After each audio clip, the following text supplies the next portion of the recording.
Hi வணக்கம் எல்லாருக்கும். வாங்க இன்றைக்கு ஒரு குயிக்கான டேஸ்டியான ப்ரோட்டீன் ரிச்சான டூனா சம்பல் எப்படி செய்யலாம்னு பார்ப்போம். இதை நீங்கள் சப்பாத்தி பான் புட்டு எல்லாத்தோடையும் சேர்த்து சாப்பிட்லாம். அண்ட் சின்னாக்கள் பெரியாக்கள் எல்லாரும் சாப்பிட்லாம். ஸோ நான் இந்த ஓஷன் ஃப்ளேக் ஒயிட் டூனா தான் யூஸ் பண்ணேன். ஸோ நான் ஒரு 3 to 10 யூஸ் பண்ணேன். இது நல்ல ஹை ப்ரோட்டீனான ஒரு சாப்பாடு. ஸோ ஒரு 1/4 டின்னுக்கே 14 கிராம் ப்ரோட்டீன் இருக்குது. ஸோ இது செய்கிறதுக்கு ஒரு மீடியம் சைஸ் தக்காளி பழம், 2 வெங்காயம், 3 பச்சை மிளகாய் எடுத்துனா உங்களோட உரத்துக்கு ஏற்ற மாதிரி நீங்கள் கூட்டி குறைச்சி எடுக்கலாம்.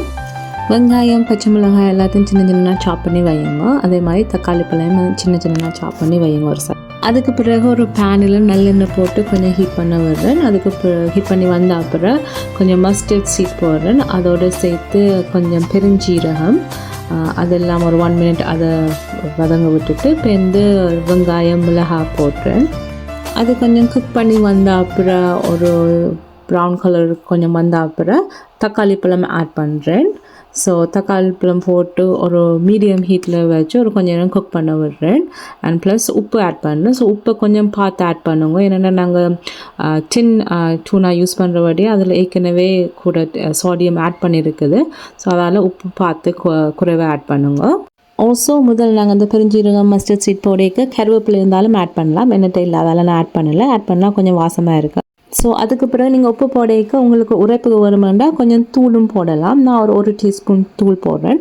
சின்னாக்களுக்கு சைட்டில் தூள் போடாமல் ஜஸ்ட் கொத்தமல்லி பவுடர் மட்டும் போட்டு செய்யணும். ஸோ தூள் எல்லாம் கொஞ்சம் குக் பண்ணி ஒரு 5 minutes நல்லா வடிவாக குக் பண்ணி அதுக்கப்புறம் நான் அந்த டூனாவை சின்னிலேருந்து நல்லா ட்ரெயின் பண்ணிவிட்டு டூனாவை ஆட் பண்ணுறேன். மேக் ஷூர் நீங்கள் டூனா ஆட் பண்ணும்போது அந்த டின்னில் இருக்கிற தண்ணி எல்லாத்தையும் ட்ரெயின் பண்ணுங்க. ஸோ எக்ஸசிவ் சால்ட் இல்லாமல் வரும். டூனா ஆட் பண்ண அப்புறம் ஒரு 3 to 5 minutes அடுப்பில் வச்சு குக் பண்ணுறேன். ஸோ ஃப்ளேவர் எல்லாம் டூனாவோட மிக்ஸ் பண்ணி நல்லா வரும். ஒரு மீடியம் லோ ஃப்ளேமில் வச்சு தான் குக் பண்ணுறேன். அவ்வளவு தான், ஒரு சிம்பிளான டேஸ்டியான டூனா சம்பல் ரெடி. ஒரு நல்ல சைட் டிஷ் இது. நீங்கள் இடியப்பம் புட்டு சப்பாத்தி பானோட சாப்பிட்றதுக்கு. நாங்கள் இன்றைக்கி இதை ரோஸ் பானோட தான் சேர்த்து சாப்பிட்னாங்க. நீங்கள் உங்களோட டூனா சம்பல் எப்படி செய்வீங்கன்ட்டு காமெண்ட் பண்ணுங்க.